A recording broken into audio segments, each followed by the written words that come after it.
तो welcome friends. Air pollution के इस चैप्टर के इस वीडियो में आपका स्वागत है। आइए तो हम लोग स्टार्ट करते हैं अपना एयर पोल्यूशन यूनिट 3 का ये वीडियो। पिछले वीडियो में हम लोग क्या देखे थे, पहले वो देख लेते हैं। पिछले वीडियो में हम लोग ने देखा था कि एयर पोल्यूशन का क्या इफ़ेक्ट्स होते हैं ह्यूमन बींग्स पे, प्लांट्स पे, एनिमल पे, वाटर में और वाटर में रहने वाली स्पीसीज में। उसके बाद से हमारे इमारतों पर, हमारे मौसमों पे इसका क्या प्रभाव पड़ता है एयर पोल्यूशन का।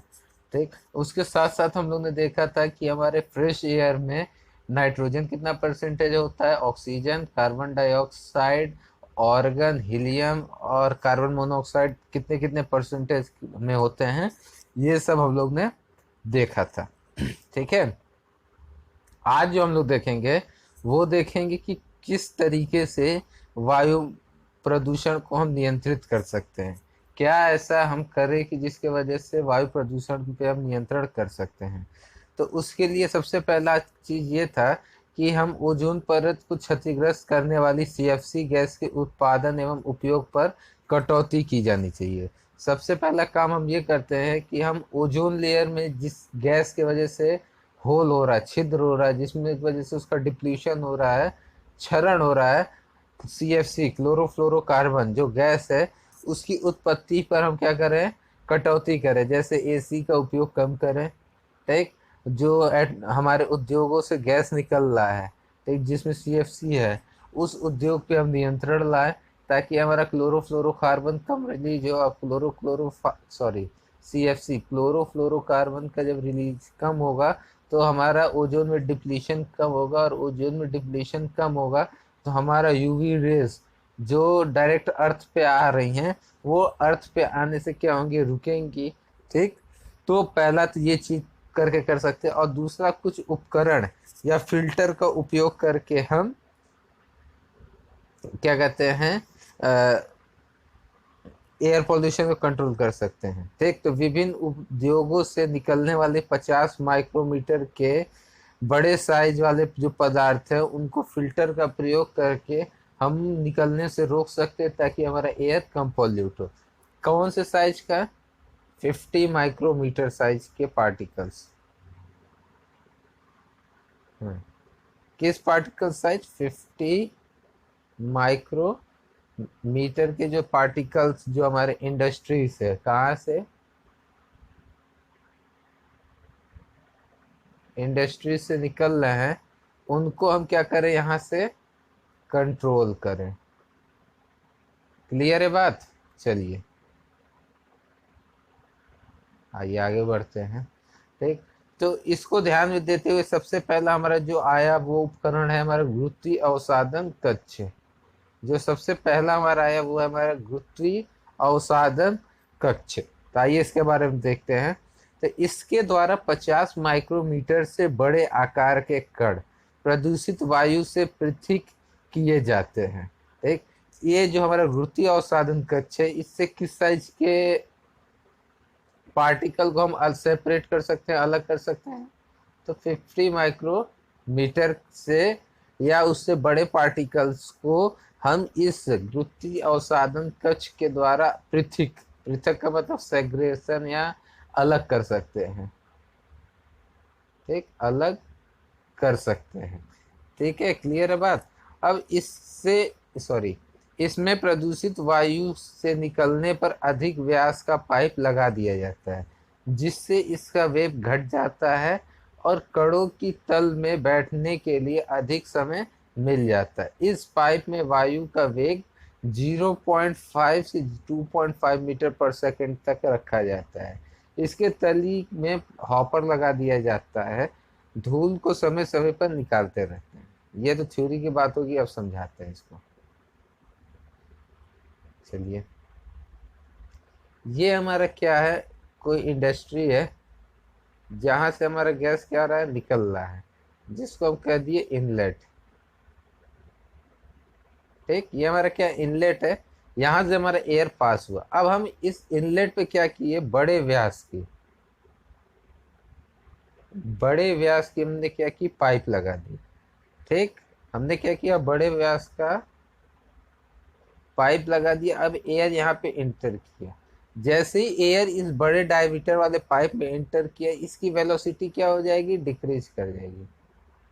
इसकी वेलोसिटी क्या हो जाएगी, डिक्रीज कर जाएगी। ठीक, और वेलोसिटी डिक्रीज होके कहाँ तक आ जाएगी, 2.5 टू सॉरी 0.5 टू 2.5 मीटर पर सेकेंड।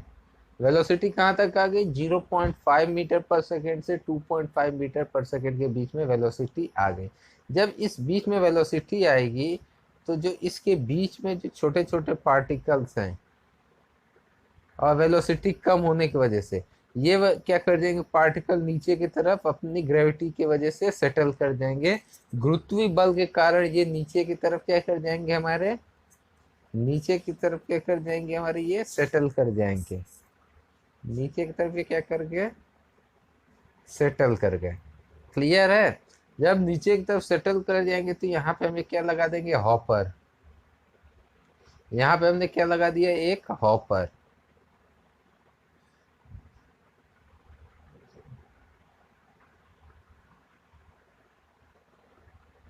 हमने यहाँ नीचे की तरफ लगा दिया एक हॉपर, जहाँ पे हमारे सारे डस्ट क्या होंगे, कलेक्ट होंगे। यहाँ पे हमारे सारे डस्ट क्या होंगे, कलेक्ट होंगे। और जब ये डस्ट यहाँ कलेक्ट हो जाएंगे तो फिर इनको हम यहाँ से क्या कर देंगे, बाहर निकाल देंगे। और उसके बाद से फिर से इस पाइप का डायमीटर हम क्या कर देंगे, छोट कम कर देंगे। और जो ये हमारा हो जाएगा, ये हमारा हो जाएगा आउटलेट। जो ये पूरी कहानी राम कथा यहाँ लिखी हुई है, इस पूरी राम कथा का निष्कर्ष हमारा ये ऊपर निकला। क्लियर है बात को।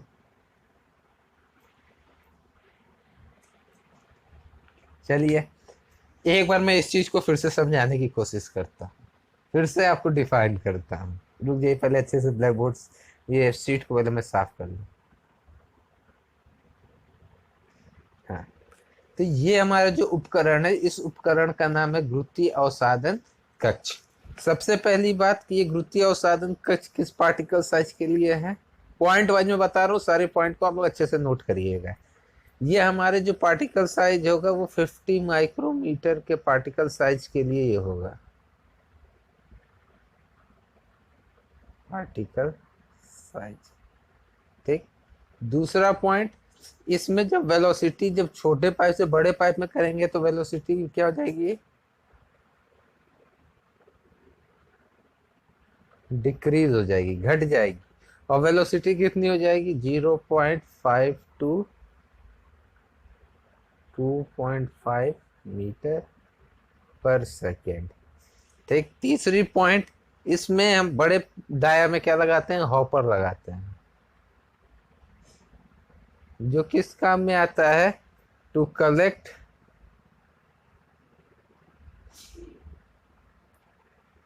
Colloidal particle.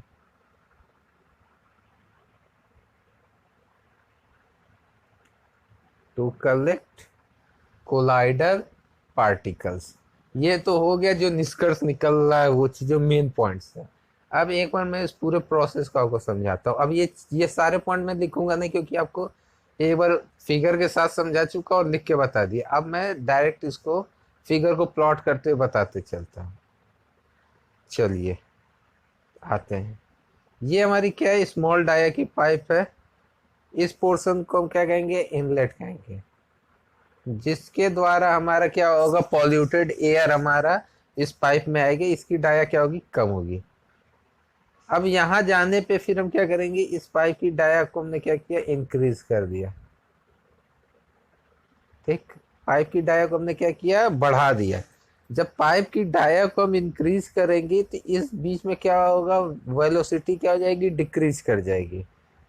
और जब वेलोसिटी हमारी डिक्रीज करेगी तो जो ये कोलाइडल पार्टिकल है ये नीचे की तरफ क्या हो जाएंगे, सेटल कर जाएंगे। क्यों, ड्यू टू ग्रेविटेशनल फोर्स।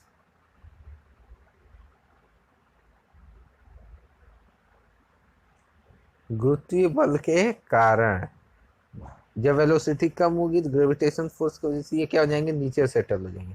जब नीचे सेटल हो जाएंगे तो हम यहाँ पे एक हॉपर बना देंगे। इस हॉपर में ये क्या होंगे, सारे पार्टिकल क्या हो जाएंगे, हमारे कलेक्ट हो जाएंगे। ठीक, उसके बाद से देन हम इसका क्या करेंगे, डायमेंशन पाइप की घटा देंगे और फिर से आगे की तरफ बढ़ा देंगे। ये हमारा हो जाएगा आउटलेट, जहां से जो हमारा पॉल्यूटेड वो था, एयर था, वो फ्रेश होके क्या हो जाएगा, बाहर की तरफ निकल जाएगा। ठीक, तो ये पूरा इसका कहानी था, पूरा निष्कर्ष था जो मैं आपको समझाने की कोशिश कर रहा था। चलिए, आप लोग को अच्छे से ये समझ में आ गया होगा, उम्मीद करते हैं।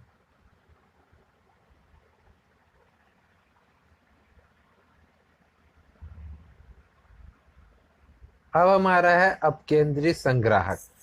अपकेंद्री संग्राहक क्या है, इसका प्रयोग 25 माइक्रोमीटर तक के कणों को अलग करने के लिए किया जाता है। अपकेंद्री संग्राहक हम वहाँ यूज करेंगे जब हमारी पार्टिकल साइज 25 माइक्रोमीटर तक की होगी। जो हमारा ग्रेविटेशनल वाला था उसको कहाँ यूज कर रहे थे, जब 50 माइक्रोमीटर तक का था। अब केंद्रीय कहाँ करेंगे, जब हमारा पार्टिकल साइज 25 माइक्रोमीटर तक का होगा। ठीक, अब इसमें एक बेलनाकार खोर होता है जिसकी तली हमारी शंक्वाकार होती है। ठीक, प्रदूषित वायु खोल के ऊपर की तरफ से प्रवेश करती है तथा गैस का निकास बेलन की मध्य भाग में लगे निकास पाइप के ऊपर की ओर होता है और धूल तली में एकत्र हो जाती है। जब दूषित वायु बेलन में प्रवेश करती है तो यह तेजी से बेलन को भीतरी दीवार के चारों ओर घूमती है और घुमाती है। चलिए, ये तो कहानी होगी, फिर से अब हम इसको समझते हैं। चलिए आइए, ये हमारा क्या है, इंस्ट्रूमेंट है जिसका नाम है अपकेंद्री संग्राहक। ये कितने पार्टिकल साइज के लिए यूज किया जाता है, 25 माइक्रोमीटर पार्टिकल साइज। ठीक, अब आइए इसके फिगर में चलते हैं। ये हमारा किस तरीके का होता है, बेलनाकार तरीके का होता है। ये हमारा क्या हो गया, एक बेलनाकार। ठीक, और नीचे जाके ये क्या जाता है, शंकु हो जाता है इस तरीके से। ठीक, इसमें यहाँ पे ये प्रवेश द्वार है जिसको हम इनलेट कहते हैं। ठीक, क्लियर। ये हमारा क्या है, आउटलेट है।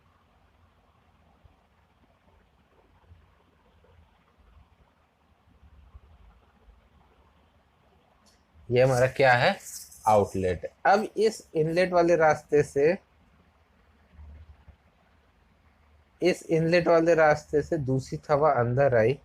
ये दूषित हवा अंदर आई तो इस बेलन में ये क्या हुई, चारों तरफ रोटेट हुई इस तरीके से। और रोटेट होने पे जो इसमें कोलाइडल पार्टिकल है जिनकी साइज 25 माइक्रोमीटर है, इसमें घूमने की वजह से वो क्या होगी, नीचे की तरफ सेटल कर जाएंगे। और जो हमारा फ्रेश एयर है, फ्रेश एयर कहाँ चल जाएगा, ऊपर की तरफ। और इस आउटलेट वाले पाइप से वो क्या हो जाएगा, बाहर की तरफ निकल जाएगा। ये इसकी पूरी कहानी है, इतिहास है। क्लियर है। चलिए एक बार और इसको बताते हैं। ये किस पार्टिकल साइज के लिए है, 25 माइक्रोमीटर पार्टिकल साइज के लिए। ये किस तरीके का होता है, बेलनाकार होता है जिसमें नीचे हमारा शंकु बना होता है। ठीक, इस प्रकार का कुछ होता है। ये वाला पोर्शन हमारा क्या है, इनलेट है।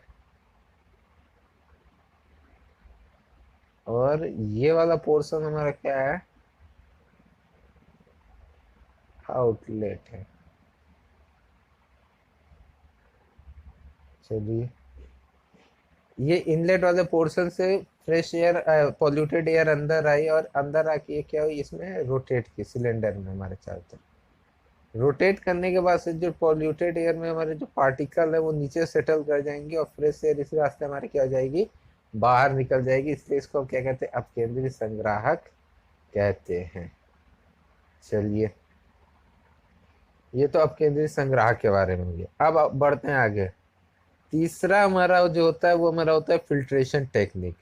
ऐसे तैरते हुए पार्टिकल्स हवा में नीचे की ओर अपने भार के कारण नहीं बैठ पाते हैं, इसके लिए फिल्ट्रेशन टेक्निक का प्रयोग किया जाता है। इस टेक्निक में हवा को पंप द्वारा चूषण किया जाता है। फिल्ट्रेशन टेक्निक हमारा कहाँ यूज किया जाता है, ऐसे पार्टिकल जो सेल्फ वेट, जिनका वेट बहुत ही कम होता है और वो अपने वेट की वजह से नीचे की तरफ सेटल नहीं कर पाते हैं, नीचे बैठ नहीं पाते हैं। तो इस कंडीशन में हम क्या करते हैं, फिल्ट्रेशन टेक्निक लगाते हैं। इस टेक्निक में हम क्या करते हैं, जो वैक्यूम पंप आप लोग देखे हैं ना, जिस वैक्यूम पंप से हम क्या कहते हैं सफाई करते हैं, एक वैक्यूम टाइप का पंप होता है, हवा चूसण पंप। उस पंप से हम क्या करते हैं, उस पॉल्यूटेड एयर में से जो हमारे पार्टिकल है उनको क्या करते हैं, हम कलेक्ट कर लेते हैं। जिस तरीके से हम वैक्यूम क्लीनर से घर में सफाई करते हैं, फर्शों पर जो हमारा धूल धक्कड़ होता है उसको कलेक्ट कर लेते हैं, सेम टेक्निक यहाँ यूज करते हैं।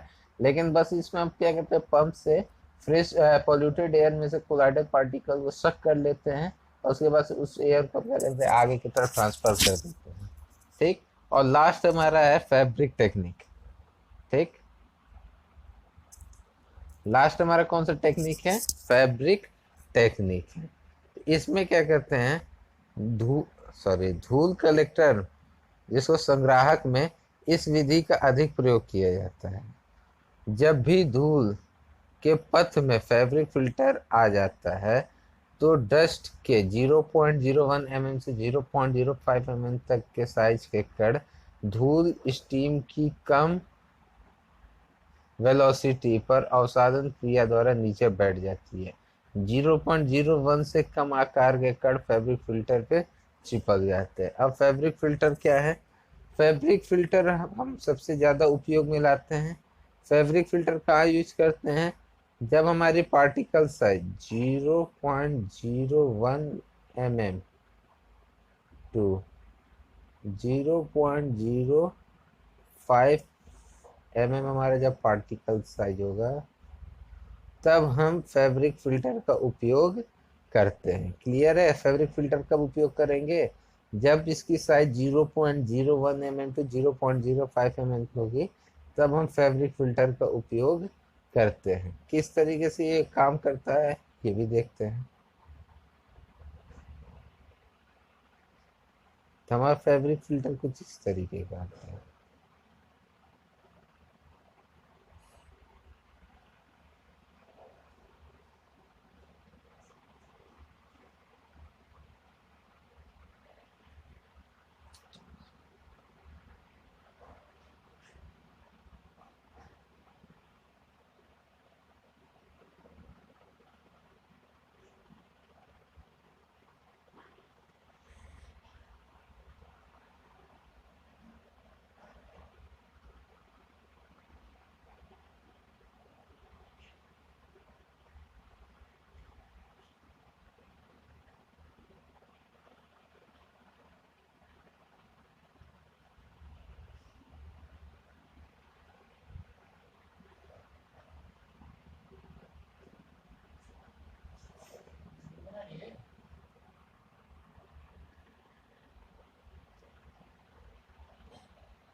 ठीक, तो ये हमारा क्या है, फैब्रिक फिल्टर है। इस फैब्रिक फिल्टर में क्या है, गैस हमारी,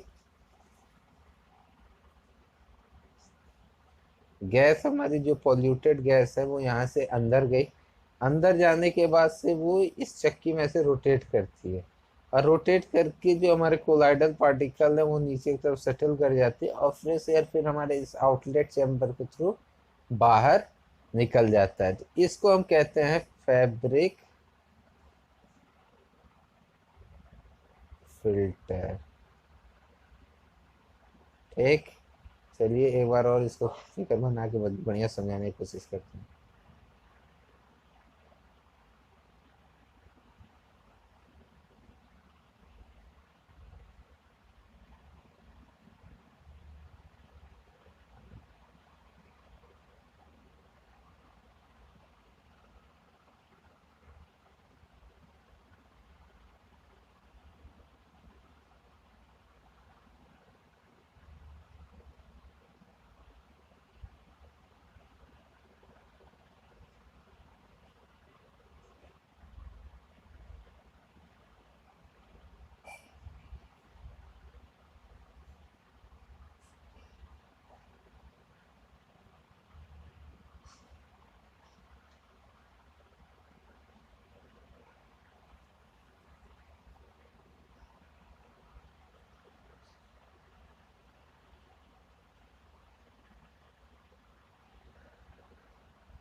ठीक। अब ये हमारा क्या है, इनलेट चैम्बर है। इस इनलेट चैम्बर से हमारी क्या होगी, पॉल्यूटेड गैस अंदर आई। अंदर आने के बाद से वो इस एरिया में रोटेट करके जो हमारे पार्टिकल्स हैं वो यहाँ सेटल कर जाएंगे। ठीक, जो पार्टिकल हमारे यहाँ सेटल करके और फ्रेश एयर हमारी क्या हुई, इस रास्ते बाहर की तरफ निकल जाएगी। इस चैम्बर को हम कहते हैं फैब्रिक फिल्टर। इस किस पार्टिकल साइज के लिए यूज किया जाता है, 0.01 mm टू 0.05 mm के लिए यूज किया जाता है। इस फैब्रिक फिल्टर का हम सबसे ज़्यादा यूज करते हैं इंडस्ट्रीज में। तो ये हमारे क्या थे, एयर पोल्यूशन के रोकने के कुछ टेक्निक थे। ठीक, कुछ फिल्टर थे और कुछ चैम्बर थे जिसके द्वारा हम एयर पोल्यूशन को क्या करते हैं, कंट्रोल करते हैं। ठीक, चलिए अब अपने टॉपिक को आगे बढ़ाते हैं और नेक्स्ट हमारा टॉपिक है ओजोन परत। ओजोन लेयर क्या होती है। तो ओजोन वायुमंडल का एक प्राकृतिक अवयव है जो ऑक्सीजन के 3 परमाणुओं से मिलकर बना है। ठीक, जो ओजोन है हमारा एटमॉस्फेयर का क्या है, एक प्राकृतिक आवरण है या अवयव है। ठीक, जो ऑक्सीजन की क्या है, 3 मॉलिक्यूल से मिलकर बना हुआ है, O3। ठीक, 3 मॉलिक्यूल से मिलकर ये क्या हुआ, बना हुआ है, O+O+O। ठीक, मिलके क्या हमारा बनता है, ओजोन, जिसे कहते हैं O3। ठीक है, चलिए। हाँ। वास्तव में वायुमंडल को 5 भागों में बांटा गया है। पृथ्वी से 11 किलोमीटर की ऊंचाई से 60 किलोमीटर तक की ऊपर की परत, जिसमें ओजोन मुख्य रूप से पाया जाता है, जिसे समताप मंडल कहते हैं। जब आप लोग को एटमॉस्फेयर वाला टॉपिक पढ़ाए थे तो उसमें बताए थे कि एटमॉस्फेयर को 5 भागों में डिवाइड किया गया है, कुछ इस तरीके से। 2 3 4 5। और जो आपके ये वाला पोर्शन है 11 किलोमीटर टू 60 किलोमीटर, इसी बीच वाले में हमारा क्या होता है, इसी बीच वाले लेयर में हमारा क्या होता है, ओजोन लेयर। इसी में ओजोन लेयर हमारा क्या होता है, मिलता है। ठीक, इसी बीच वाले में हमारा क्या है, ओजोन लेयर की प्राप्ति होती है। चलिए आगे बढ़ते हैं। सूरज से आने वाली पराबैंगनी किरणें को परावर्तित एवं अवशोषित कर हानिकारक किरणों को पृथ्वी पर आने से रोकता है। यह ओजोन परत पर छत का काम करता है, परंतु ओजोन परत में जगह जगह मोटाई में कमी आने या इस परत का अवक्षय हो जाने पर भूमंडल की समस्या पैदा हो रही है एवं संपूर्ण मानवता के लिए खतरा उत्पन्न हो रहा है। अब ओजोन लेयर हमारा किस काम में आता है, मैंने कई बार बताया है कि ओजोन लेयर हमारे जो सन सूरज से अल्ट्रा वायलेट रेज, जिसको हम यूवी रे कहते हैं, उस यूवी रेज को क्या करता है, ये रिफ्लेक्ट करता है या एब्जॉर्ब कर लेता है। किस तरीके से, मान लीजिए ये हमारा क्या ओजोन लेयर है। ठीक, और ये हमारा क्या है, सन है। इस सन से हमारी पैराबैंगनी किरणें अल्ट्रा वायलेट रे आई। अब ये क्या करता है, इन अल्ट्रा वायलेट रेस को रिफ्लेक्ट कर देता है इस तरीके से यूवी रेस को, या एब्जॉर्ब कर लेता है। ठीक, क्लियर है बात। ये हमारा क्या सन है, इस सन से अल्ट्रा वायलेट रेज आई और ये ओजोन लेयर ने क्या किया, उस लेयर ने, ओजोन लेयर ने उस अल्ट्रा वायलेट रेज को रिफ्लेक्ट कर दिया और एब्जॉर्ब कर लिया, जिसके वजह से ये जो हार्मफुल रे है ये हमारी क्या होती है, पृथ्वी पे नहीं आ पाती है। लेकिन सीएफसी गैस के कारण, किस गैस के कारण, सीएफसी क्लोरोफ्लोरोकार्बन गैस के कारण हमारे ओजोन लेयर में क्या हो रहा है, डिप्लीशन हो रहा है। ओजोन लेयर में क्या हो रहा है, क्षरण हो रहा है।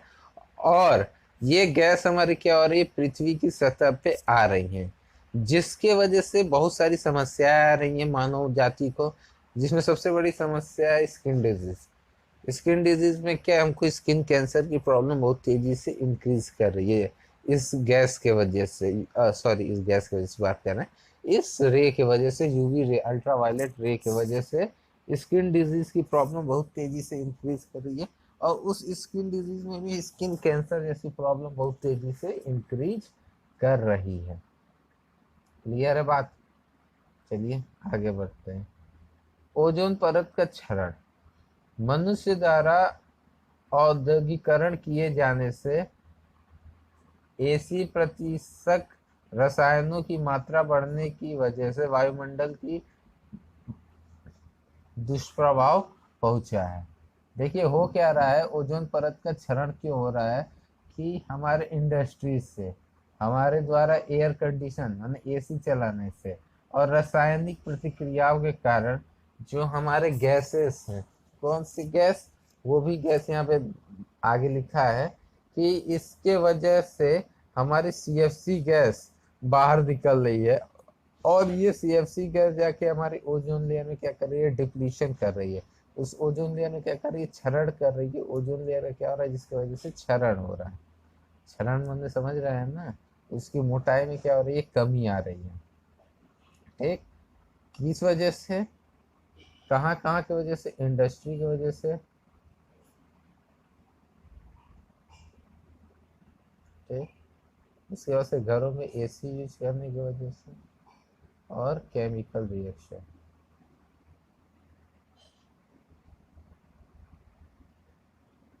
इनकी वजह से क्या हो रहा है, कौन सा गैस हमारा बाहर निकल रहा है, CFC, क्लोरोफ्लोरोकार्बन गैस बाहर निकल रहा है।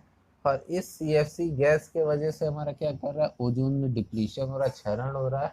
और जो हमारी अल्ट्रावायलेट रेज हैं, पैराबैंगनी किरणें, वो डायरेक्ट पृथ्वी पे आ रही हैं और पृथ्वी पे आके बहुत सारी हमको हानियां पहुंचा रही हैं।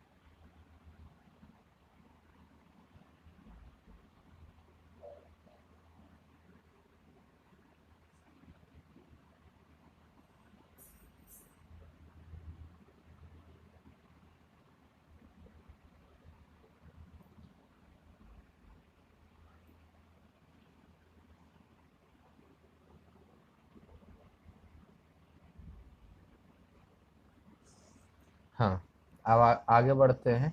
वायु प्रदूषक के प्रकार एवं उनके प्रभाव। कुछ वायु प्रदूषक है, ठीक, जिसका क्या इफेक्ट पड़ रहा है, क्या प्रभाव है, उसके बारे में देखते हैं। तो सबसे पहला हमारा जो वायु प्रदूषक है वो हमारा CO है, कार्बन मोनोऑक्साइड। इससे क्या हमको समस्याएं हो रही हैं, तो सांस लेने में कठिनाई, सिर दर्द, रक्त के हीमोग्लोबिन में घुलकर ओजोन वहन क्षमता कम करना, जिससे मृत्यु भी हो सकती है।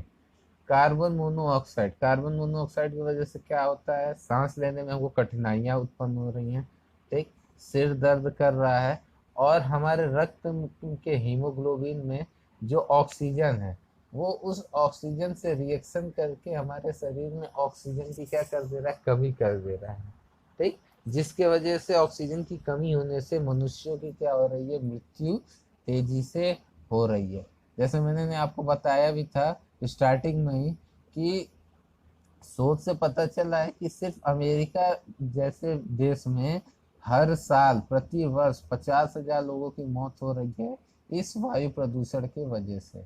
जिसमें से ये एक सबसे बड़ा कार्बन है, ये कार्बन मोनोऑक्साइड हमारे शरीर में जा रहा है और हमारे रक्त में जो ऑक्सीजन है, उस ऑक्सीजन से रिएक्शन करके हमारे शरीर में ऑक्सीजन की मात्रा की क्या कर दे रहा है, कमी कर दे रहा है। जिसके वजह से क्या हो रही है, मृत्यु की दर बहुत तेजी से बढ़ रही है। ठीक, उसके बाद हमारा NH3 होता है। ठीक, उसका ये क्या हमारा कर रहा है, तो वार्निश एवं पेंटों की सतह को खराब करना व आंखों की रोशनी कम करना। NH3 की वजह से क्या हो रहा है कि हमारे जो क्या कहते हैं स्ट्रक्चर है, कोई घर है, उसमें हम क्या किया, पेंटिंग की। ठीक, तो उसकी वार्निश एवं पेंटिंग क्या कर रहा है, खराब कर रहा है, उस पर धब्बे डाल डाल दे रहा है, जिसकी वजह से वो खराब हो जा रहा है। ठीक, और आंखों की रोशनी ये क्या कर दे रहा है, कम कर दे रहा है, आंखों से हमारा दिखना कम हो जा रहा है। ठीक। देन हमारा नाइट्रोजन। ठीक। इससे क्या हो रहा है, फेफड़ों में रोग लग जा रहा है, खांसी की समस्या हो रही है। ठीक। इस वजह से NO2 की वजह से क्या हो रही है, फेफड़ों में रोग लग जा रहा है, फेफड़े हमारे क्या हो रहे हैं, खराब होने लग रहे हैं, फेफड़ों की हमको बीमारी हो जा रही है, और खांसी की समस्या तेजी से इंक्रीज कर रही है। खांसी भी आपका एक तरीके का फेफड़े का ही रोग है। ठीक। तो हमको खांसी आ रही है और फेफड़े में रोग लग जा रहा है, और हमारा फेफड़ा क्या हो रहा है, डैमेज हो जा रहा है। देन हमारा हो रहा है सल्फर डाइऑक्साइड, SO2। यह श्वसन द्वारा मनुष्य लोहे एवं अन्य धातु से मिलकर वस्तुओं को क्या क्षति पहुंचा रहा है। सल्फर डाइऑक्साइड क्या कर रहा है कि ये लोहे से बनी वस्तुओं से मिलकर, ऐसे धातुओं से मिलकर उनको क्या कर रहा है, क्षति पहुंचा रहा है, उनका क्या कर रहा है, इरोजन कर दे रहा है।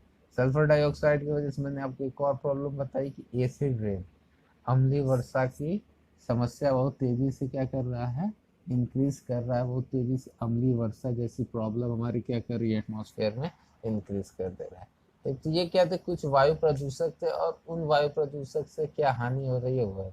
जिससे सबसे पहले मैंने बताया कार्बन मोनोऑक्साइड के बारे में, जिसकी वजह से सांस लेने में समस्या आ रही है, सिर दर्द हो रहा है, हीमोग्लोबिन में हमारी ऑक्सीजन की कमी हो रही है, जिसकी वजह से मृत्यु हो रहा है। देन हमारा NH3 की वजह से क्या हमने बताया कि वार्निश एवं पेंट की सतह खराब हो रही है और आंखों की रोशनी जा रही है। देन हमारा NO2 है, NO2 को क्या हो रहा है, फेफड़े के रोग लग रहे हैं और हमको खांसी की समस्या आ रही है। देन हमारा सल्फर डाइऑक्साइड है, सल्फर डाइऑक्साइड की वजह से क्या हो रहा है कि लोहे के जो हमारे सामान है या धातु के सामान है उसकी क्षति पहुंच रही है, उसका इरोजन हो रहा है। ठीक है, क्लियर है। तो इस वीडियो में हमारा आज का ये यूनिट 3 का लास्ट वीडियो है। ठीक है, यूनिट 3 का हम लोग का लास्ट वीडियो। इस यूनिट 3 के हमारे वीडियो में क्या होगा, ये सारे चैप्टर कवर हो जाएंगे, और ये हमारा यूनिट 3 क्या हो रहा है, एयर पोल्यूशन का टॉपिक इसी वीडियो में क्या हो रहा है, समाप्त हो रहा है। ठीक। आज के वीडियो में हम लोग ने क्या क्या देखा कि किस तरीके से हम एयर पोल्यूशन को नियंत्रित कर सकते हैं, जिसके लिए हम CFC गैस को कंट्रोल करके या कुछ फिल्टर का उपयोग करके, जिसमें हम गुरुत्वीय अवसादन कक्ष के बारे में पढ़े, अब केंद्रीय संग्राहक के बारे में पढ़े, फिल्ट्रेशन टेक्निक के बारे में पढ़े, देन फैब्रिक फिल्टर के बारे में हम लोग ने पढ़ा। ठीक। उसके बाद हम लोग पढ़े कि ओजोन लेयर क्या होती है, ओजोन लेयर का किस तरीके से क्षरण हो रहा है, कौन सा गैस है CFC गैस, उसके बाद क्षरण हो रहा है, क्षरण हो रहा है तो कौन सी UV रेज जो हमारी आ रही है उससे हमको क्या इफेक्ट होगा। ठीक। और फिर उसको संरक्षण के क्या उपाय, किस तरीके से हम उसको बचा सके, वो चीज़। और लास्ट टॉपिक हम लोग ने पढ़ा कि वायु प्रदूषक के प्रकार एवं उसके प्रभाव। कुछ वायु प्रदूषक थे जैसे कार्बन मोनोऑक्साइड हो गया, सल्फर हो गया, नाइट्रोजन हो गया, इनके बारे में और इससे क्या हमको दुष्प्रभाव पड़ रहा है उसके बारे में हम लोग ने पढ़ा है। ठीक। तो ये जो हमारा वीडियो था, ये आपका यूनिट 3 एयर पोल्यूशन पे लास्ट वीडियो था। इस वीडियो में हम लोग ने जो बाकी टॉपिक बचे हुए थे उन सारे बाकी टॉपिकों को कवर कर लिया, हर चीज़ को मैंने आपको बता दिया। ठीक, समझा दिया। और इसी वीडियो में हम लोग का जो यूनिट 3 है वो हमारा क्या हो रहा है, समाप्त हो रहा है। अब जो हम लोग अगला वीडियो देखेंगे आपको मैं बना के दूंगा, उस वीडियो में हम लोग वाटर पोल्यूशन के बारे में देखेंगे कि वाटर पोल्यूशन क्या होता है, वाटर पोल्यूशन के सोर्स क्या क्या है, वाटर पोल्यूशन की वजह से हमको किस तरीके की बीमारियां फैल रही हैं, सॉरी हाँ, मानवों पे उसका क्या प्रभाव है, जीव जंतुओं क्या प्रभाव है, पेड़ पे क्या प्रभाव है। ठीक, ये सब चीज़ें हम कवर करेंगे अब अगले वीडियो में, जो हमारा जल प्रदूषण पे वीडियो होगा। ठीक है, तो आज की वीडियो में हम लोग यहीं तक देखेंगे। चलिए आज की वीडियो में धन्यवाद, थैंक यू।